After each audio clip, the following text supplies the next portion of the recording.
Hey guys, it's Ian here from Income Switch. I want to go over a couple different studies that I use that I think will be quite helpful for everybody. The first one is obviously moving averages. So a big thing that I use is a 15-day exponential moving average and a 50-day simple moving average.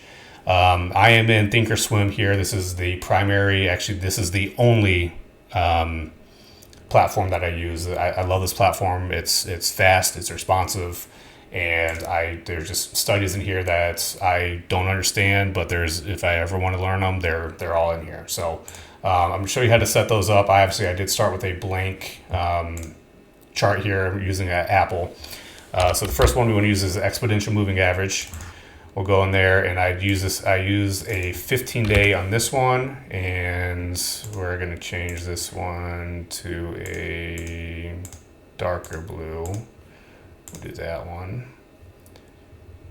And this other one I use is the simple moving average, and we're going to change this one to the 50-day simple, and we can change this one to a sort of, no, not that one, sort of a red color for that. So we're going to put those on here, and just using these two right here, you can see it does follow the 15-day simple or exponential moving average. Obviously has a closer relation to the price movement, which is why I use my shorter dated as an exponential and my longer dated as a simple, because that one's not going to move quite as much. So I want to actually be everything based on the 15-day cross up, and the 15-day cross below is entry and exit signal for me. And you can see here on Apple, it has worked pretty well, other than this little dip here, where you actually probably would have gotten caught going short if that's what you decided to do. But going long on this one has worked absolutely perfect.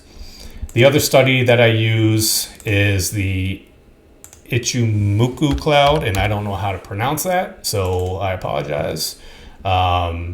But I'm going to put that on here, and you can see it's pretty intense. Okay, so I clean this up a lot. I don't like how it's set up. Specifically, there are some lagging indicators on here that I don't think that you guys need, or that I don't need. If you want to learn how to use them, you can. It's just, to me, it's a lot of noise that you don't need. So this is based on the tin can period is the 9-day, and the Kijun is the 26-day. But keep in mind that these are actually set up based specifically for this cloud. So it's not something that when you pull in a 9-day moving average or a 26-day moving average, that's going to be exactly what you see. These are a specific type of moving average, and I don't know the details between it. I just know that they don't match up with what you would put in TOS typically. So they are nice to have. First thing that I do personally is I make this one more of a dash. This is the 9-day, and I just do that because I don't. It helps me differentiate between them. You can keep that as blue. The Kijun, the 26-day, you can keep that however you want.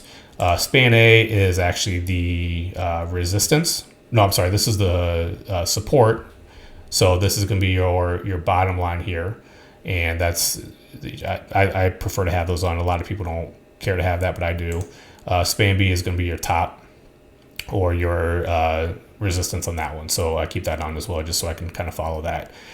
This one right here, this is the lagging indicator. I take that off. I don't, like I said, I personally don't use it. But if you want to learn how to use that, that's something you can do. And then I like to change this down here. Bearish is red, bullish. I like to make a little bit of green to kind of show that.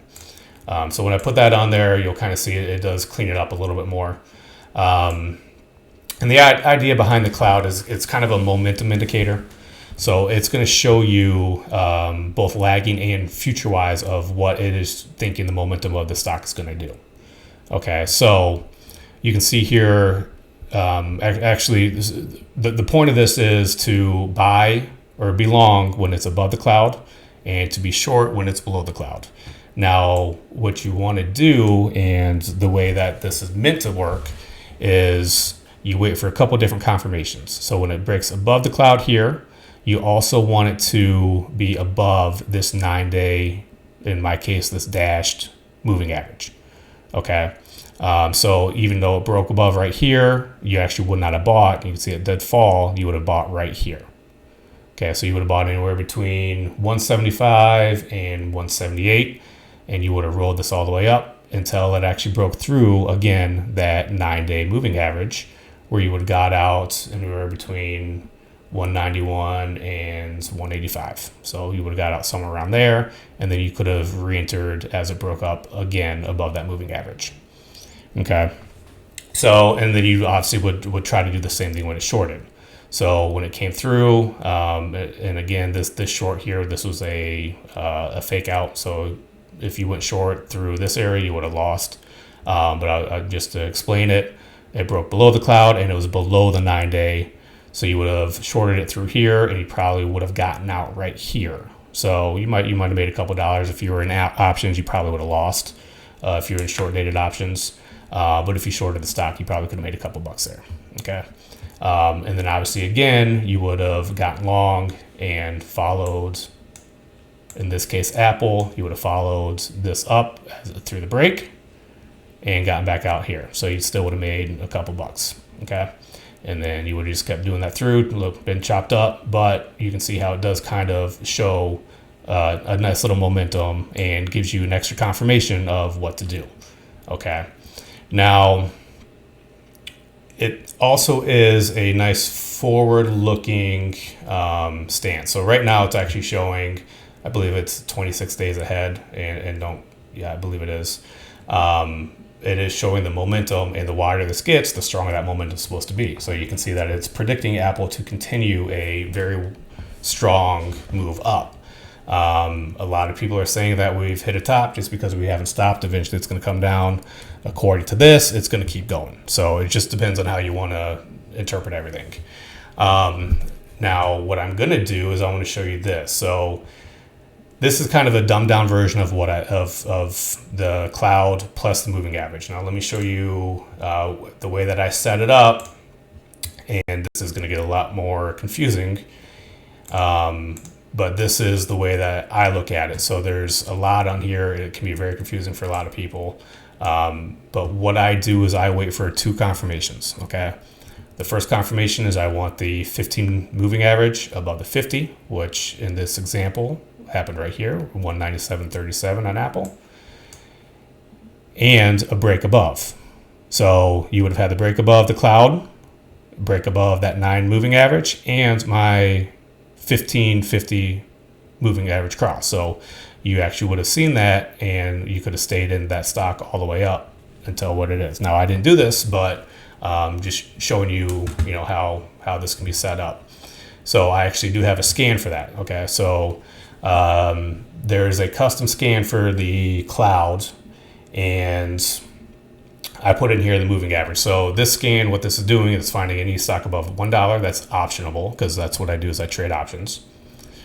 A stock over $1 with a minimum of 250,000 shares traded during this day. So that would be exactly today. Plus the custom scan for the cloud, which in this case is going above the cloud. No earnings within 30 days because I don't like playing over earnings. And the moving average cross of the 15-day moving average crossing above the 15-day moving average within the last 10 days. Okay, so I don't need that to happen today. I just want to make sure that 15 is above the 50 in this case. So this is what all came up in the scan. Now, a lot of these are golds, and obviously that's very cyclical, so you need to be careful with a couple of those. But the one that I did find today is ARGX. And this one is one that it really does show a great setup. So in ARGX, you can see I had an entry signal of the 50-day, 15 over the 50 on November 5th, and it blew past the cloud today. Okay, so this to me is a great setup for a long trade. No earnings. We had earnings back here, and it has moved up since those earnings, which is also a good bullish sign. And you can see here that the future-looking cloud is actually showing it green. Okay, so you're seeing the momentum start to push this cloud up, and you can see actually if you were in this earlier, or if you've been watching this, you can actually see since this would have been the last. What is this, 1220? So within the last 5 to 10 days, it is actually pointing as this cloud started to get skinnier and skinnier and contract. That means that bearish momentum is finally starting to break. And obviously here would have been 5 to 6 days ago, about 4 to 5 days ago, is starting to go into a bullish momentum. Okay, so just gives you an example of different things that you can do. Now, the other things on here is a modified Darvas box. So it actually uses a TOS Darvas box, and then you can see some of the modified ones here too, which would be the purple and the yellow. And I also have channels in here that will automatically come up as well. So you have the Darvas box, which is support and resistance that you want to buy when they come out and sell when they break through. And then obviously I have different channels. I don't use the channels all too much. I probably will end up taking those off eventually. I'm used to having them on there. But the big indicator for a buy is right here where I've got the cross within 10 days, 15 above the 50 within 10 days, the break above the cloud, and I'm also above that 9-day moving average. So a lot of really cool stuff in the TOS, and you just kind of have to learn how to use it. I'm always here to help you guys out. If you guys ever have any questions, please feel free to reach out to me anytime. I can share some of this. Some of this is custom. So like that scanner, I don't think I can. Actually, I probably could be able to scan that, so share that. So if you guys want that, let me know, and I can get you the address for that. So, all right, appreciate it, guys. Let me know if you have any questions.